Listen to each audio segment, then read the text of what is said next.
पूर्ण संत सदगुरु की मौज के अनुसार जो भी कार्रवाई है उसी का नाम ही भक्ति है।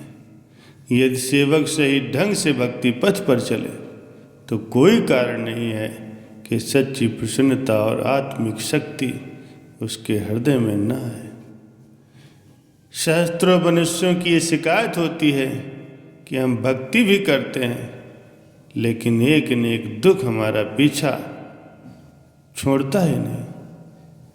उन्हें सूक्ष्म बुद्धि से अंतर्मुख होकर देखना चाहिए कि भक्ति तुम किसकी कर रहे हो, मालिक की अथवा कामनाओं की। कामनाओं की भक्ति मन को स्थूल बनाया करती है, शत्रु प्रबल और आत्मा निर्बल होने लगती है। परिणाम फिर इसका उल्टा ही निकलता है। मन से इस तरह हम धोखा खा जाते हैं कि प्रभु की आज्ञा में चलने से तो मन मरता है, मनुष्य सर्वथा प्रसन्न रहता है, सुख दुख में समान रहने की शक्ति उसमें आ जाती है। स्थित निंदा उसे स्पर्श नहीं कर सकती, वो कभी भी शिकायत नहीं करता। शिकायत करने वाला तो एक प्रकार से अपने मालिक को ही लज्जित करता है। जो सदा रोता ही रहे कि उसको फला ने दुख दिया, उस फला ने आदर नहीं किया, उससे पूछा जाए कि तुम अपने सम्मान के पुजारी हो या अपने गुरुदेव के। यदि गुरुदेव की पूजा करते हो और तुम्हारा सब कामकाज भी उनकी मौज में हो रहा है तो तुम्हारी सेवा सफल हो गई। यदि कोई तुम्हारा मान सम्मान करता है तो वो अपना ही भला करता है, नहीं करता तो वो जाने और उसका काम जाने, तुम्हें इससे क्या। प्रत्येक ने अपना धर्म निभाया। हम यदि दूसरों की ओर ध्यान देंगे तो फिर अपनी शांति को खो बैठेंगे। यदि हम जीवन में शांति का मुंह देखना चाहते हैं तो हमें ये बात आज ही भुला देनी चाहिए कि सब लोग मेरी इच्छा के अनुसार चलें। जब तक ये आशा मन में बनी रहेगी तब तक चिंता हमारा पीछा करती रहेगी। हमारा धर्म तो ये है कि हम संत सदगुरु या महापुरुषों की आज्ञा और मौज के अनुसार चलते रहें। इस तरफ हमारा ध्यान ही क्यों है कि लोग हमारे विषय में क्या कह रहे हैं। यदि हम अपने मन में अपने आप को बड़ा समझेंगे तो बड़ाई हमारे निकट नहीं आ सकती। यह आत्मिक विद्या का अचल नियम है। विश्व में विविध प्रकार के लोग देखने में आते हैं। कई लोग ऐसे हैं जिनके पीछे समस्त संसार के पदार्थ, समस्त सुखदायक वस्तु में दौड़ी चली आती है।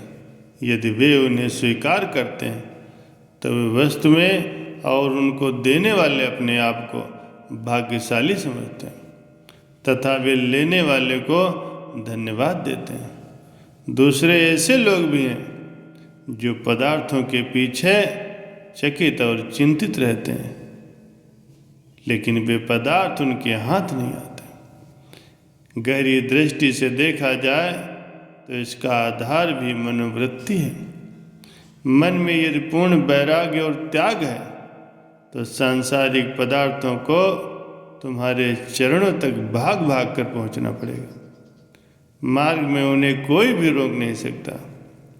यदि कहीं आने वाले पदार्थ रास्ते में रुक जाएं तो इसके दोषी हम होंगे। प्रथम तो हम त्याग व वैराग्य से रुक गए होंगे और पीछे बाहर के संसार में किसी ने रोक लगाई होगी। अतः हम जितना सुधार करें तो अपने अंदर को ही संवारें।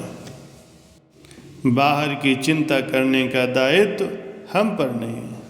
हम बीज बोएं और उसकी रक्षा करें, उन्हें खाद और जल दें, फल की आशा न रखें। यही विधि का विधान है। समय पर सब कुछ हो जाएगा। एक बात और भी है कि कर्म करके फल अपने आप ही मिलेगा। कर्म के फल पर अपनी भावनाओं का भी प्रभाव अवश्य पड़ता है। मनुष्य के मन के विचारों और उसकी भावनाओं का प्रभाव केवल मनुष्य पर ही नहीं होता, अपितु पशु पक्षियों और पेड़ों को भी प्रभावित किए बिना नहीं रहता। एक बार एक राजा आखेट के लिए वन में गया और साथियों से बिछड़कर मार्ग भूल गया। 2-3 दिनों से प्यासा, भूखा, थका हुआ भटक रहा था। भूख प्यास से मरणासन्न हो रहा था कि तभी उसे एक उद्यान दिखाई दिया। भूखे प्यासे भटकते रहने से उसका शरीर निढाल हो रहा था। बहुत कठिनाई से उस बगीचे में जा पहुंचा। वहाँ अनार के हरे भरे पेड़ों को देखकर उसकी जान में जान आई। माली को संकेत से अपने पास बुलाया, उससे फलों का रस मांगा।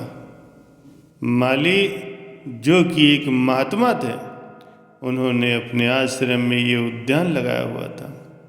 उन्होंने पके हुए अनार तोड़े, उनका रस निकाला, गिलास भर करके राजा को दे दिया। रस पी करके राजा की जान में जान आई। उसने कहा कि ऐसा ही रस का एक गिलास और भी ला करके दो। महात्मा जी अब की बार जब पके हुए अनार तोड़ने के लिए गए तो एक भी पका हुआ अनार उन्हें दिखाई न दिया। विवश होकर वे अधपके अनारों को तोड़कर रस निकालने का प्रयत्न करने लगे। काफ़ी देर बाद वे केवल आधा गिलास भर करके राजा के पास आए। राजा ने पूछा कि पहली बार जब आप रस लेने गए थे तो मिनटों में ही गिलास भर करके ले आए, परंतु अब की बार आप काफ़ी देर से लौटे, फिर भी रस का आधा भरा ही गिलास लाए। इसका क्या कारण है? महात्मा जी ने उत्तर दिया कि क्षमा कीजिए, मुझे ऐसा लग रहा है कि पहली बार जब आपने रस मांगा उस समय आपके मन में शुभ भावना थी, जिसके प्रभाव से जब मैं पेड़ों के पास गया तो मुझे तुरंत ही पके हुए अनार मिल गए। उनको तोड़कर उनसे दाने निकालकर उनको निचोड़ा तो तत्काल ही गिलास रस से भर गया। लेकिन अब की बार शायद आपकी भावना में कुछ अंतर आ गया था, जिसके प्रभाव से सब पेड़ मुरझा गए। मैं प्रत्येक पेड़ के पास गया, लेकिन मुझे एक भी पका हुआ अनार न दिखाई दिया। मैं मन ही मन बड़ा चकित हुआ और सोचने लगा कि अभी अभी इन पेड़ों को क्या हो गया। जब मुझे कोई पका हुआ अनार न मिला तो मैंने कच्चे पक्के अनार ही तोड़ लिए, लेकिन जब रस निकालने लगा तो देखा कि दाने सूखे हुए हैं। बहुत प्रयत्न करने पर और बहुत से अनारों के दानों को निचोड़ने पर भी रस का गिलास नहीं भर पाया। राजा बड़ा सत्यवादी था।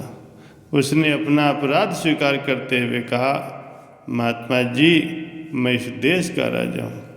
पहली बार जब आप रस लेने गए थे तब मैंने मन ही मन विचार किया था कि आपके हाथ से रस पीकर मैं आपको प्राणदाता मानूंगा, आपके गुण गाऊंगा। परंतु जब दूसरी बार आप रस लेने के लिए गए तो मेरे मन में विचार उठा कि आपके पास तो बहुत बड़ा बाग है, इससे आपको बहुत ज़्यादा आय होती होगी, इसलिए आप पर राजस्व ज़्यादा लगाना चाहिए। वास्तव में मेरी इस दुर्भावना का ही फल मुझे प्राप्त हुआ। रस का गिलास भी नहीं मिल सका।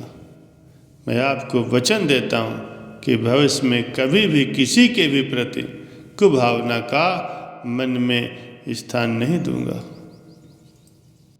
आप जैसे संत की पल भर की संगत ने मेरा हृदय प्रकाशमान कर दिया। प्यारे सज्जनों, संत महापुरुष उपदेश करते हैं कि अपनी भावनाओं को शुभ बनाने का यत्न करो। इससे मालिक भी प्रसन्न होते हैं, आपका जीवन भी खुशी से बीतता है और आपका परलोक भी संवर जाता है।